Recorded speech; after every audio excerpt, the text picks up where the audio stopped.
Hi, today I'm in Gothenburg in Sweden, and I've come up to the top of the hill just in Gothenburg here to see Skansenkronen, the Crown Redoubt, one of the Gothenburg 17th century fortifications that was built. Going on a little bit of renovation at the moment, but what a beautiful place to look out across all of the city of Gothenburg around us.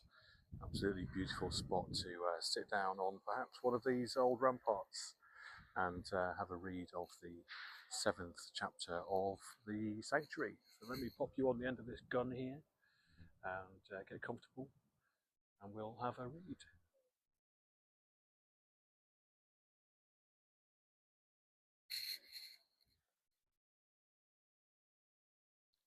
Chapter 7. I think I could have made it all the way there if I had a little more experience with boats. The first hour was uneventful. My eyes were streaming to begin with, and I was chilled to the bone. But the boat was swift, and by the time my eyes had recovered, the village of Freeborn was nearly invisible behind me. The sea was smooth.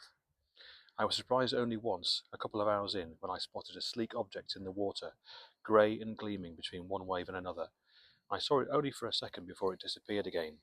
I strained my eyes in its direction, my mind full of worries about torpedo tubes or periscopes or other unknown defences Pemberley may have in place. When it appeared once more, I saw it was nothing but a seal. There was something ahead of me, a smudge on the horizon, and within another few minutes it had grown clear. This was it, Pemberley's Islands, Sanctuary Rock. It looked like it had burst through the sea, a single malevolent molar erupting from a gum. The southern side was a long, sheer wall of rock, rearing up behind perhaps 100 meters and stretching for miles in either direction. It shimmered with dots that slowly resolved themselves into shapes of birds, moving back and forth from one white speckled ledge to another. The top of the island was lined with a thick band of green. I came closer, closer still. I was perhaps half a mile out now, and realised too late that I should start steering to the left, towards the western harbour, the only safe place to land a boat, the old man had said. What would I say to the people manning the harbour? It didn't matter if I got ashore, I would see Kara. That was all that mattered now. I sped up, now only a few hundred metres from the base of the cliffs, and started pushing the rudder. I could almost hear the birds' cries. I was here. I had made it. Then the boat struck something beneath it in the water. My only memory is of seeing my two bags arcing into the air and out of starting towards them as if to catch them, but of probably just being thrown from my seat by the collision. The sound it made was a screeching tear, and it took the engine's noise with it. In a few seconds the boat was motionless in the water, and once the scream of the hull had died away, all I could hear was all the waves ahead of me dashed onto the rocks around the island's base. A terrible feeling of stillness settled around me as the boat bobbed there, stillness and a kind of numbing cold. One of the bags had gone overboard, the one containing my possessions, the drawing of Kara, I thought, leaning over the side to look for it before realizing it would be soaked through anyway by now. The other, the painted roll, was perched at the front, snagged on a hook. I stepped forward to retrieve it and noticed my foot was wet. Water was pooling in the base of the boat. I leaned over the hull at the back and saw with horror that the rudder had been torn away by the collision. The engine itself was loosely attached, sickeningly precarious. That would be where the water was coming in. It felt icy, soaking through my shoes. I remembered reading somewhere that sea water was coldest in the spring, and I could believe it. Swimming in this would kill me in 10 minutes. The water was above my ankles now. I opened the cupboard by the rudder seat, then looked in other compartments, hoping for something to bail out with. There was a bucket, and I started working. My hands were shaking. I couldn't tell whether from the adrenaline or cold. If I could hear it fast enough, I could keep the boat afloat until I was past the island's southern edge, and I might be in reach of the harbour. The harbour would be manned, and they would come and get me. I looked ahead at the southern face of the island and saw how far it stretched away. It was no good. I couldn't make it to the western side by paddling. I couldn't fix the boat. I couldn't bail and paddle at the same time. The waves might carry the boat to the southern cliffs, though. Maybe there would be a spot at the base I could cling on to. Yes, that was it, and the boat would still be useful. If I rolled it, it might just float, with the air trapped under it. If I could only roll the boat and get astride it somehow, then I'd be safe. I know I wasn't thinking straight at this point, but it seemed better than nothing.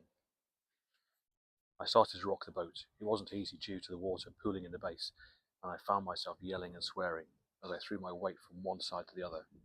Eventually it started working. The boat tilted further and further until the water started pouring over the side. I was tilting too. Slowly, very slowly, I got it inverted. I think I shouted again as my legs met the sea. The tear in the boat's side was long, longer than I had thought. Narrow, but long enough to let in a lot of water each second. I tried to haul myself up the side, thinking I had turned it into a raft, but the only place I could gain purchase was the rip in the hull, and the edge of it bit into my hand as I tried to drag myself up. I remember thinking it would have been agony if I could feel my hands any more, and it was lucky I couldn't, and then thinking that would make painting difficult from now on. I'm certain I wasn't thinking straight by then. I relapsed halfway back into the water, my bleeding hand wedged into the gap, my head and chest out of the water. I imagined what might be swimming below me, what was seeing my legs kicking from beneath, and decided to investigate. Did sharks live in this cold water? Did seals prey on mammals? I didn't know. I'd got to the boat inverted. I had to climb onto the boat. I had no strength to do so. My thoughts were looping back on themselves by now. I felt like a simpler machine with every passing second being reduced to one instruction: survive, survive. Soon, before unconsciousness, a moment of hysterical clarity struck me. Would my body be pulled onto the island? Would Kara hear the name of the corpse once it was identified, and realize it was me? I thought with a kind of satisfaction that Riddle would annoy her for the rest of her life. I couldn't even tell if the current was pulling me towards the western harbour or not. I might be dragged away east, might wash up nowhere, just staying adrift here, my hand wedged in the gap in the boat's hull, until eventually it was the only bit of me left, a severed hand in a boat. Nice start for a story. But that didn't matter now. I was going to die here, dead in a stupid collision, just like my father. I thought of the words of the coroner. Drink had been taken, and then realised I had had a drink in the pub before boarding the boat. It was a struggle to stay awake in this cold. I sensed a wave of nothing moving in my body, and then a sudden rush of heat, as though the water around me was boiling. The last thing I saw was the cliffs ahead of me, sheer yet welcoming somehow, stretching to gather me up, and then I knew no more. Blimey, that's a bit too dramatic, isn't it? So that's the end of kind of book one of this part of the Sanctuary, the Sanctuary book, and we'll move on to book two and chapters 8, 9 very shortly. Hope you're enjoying it so far.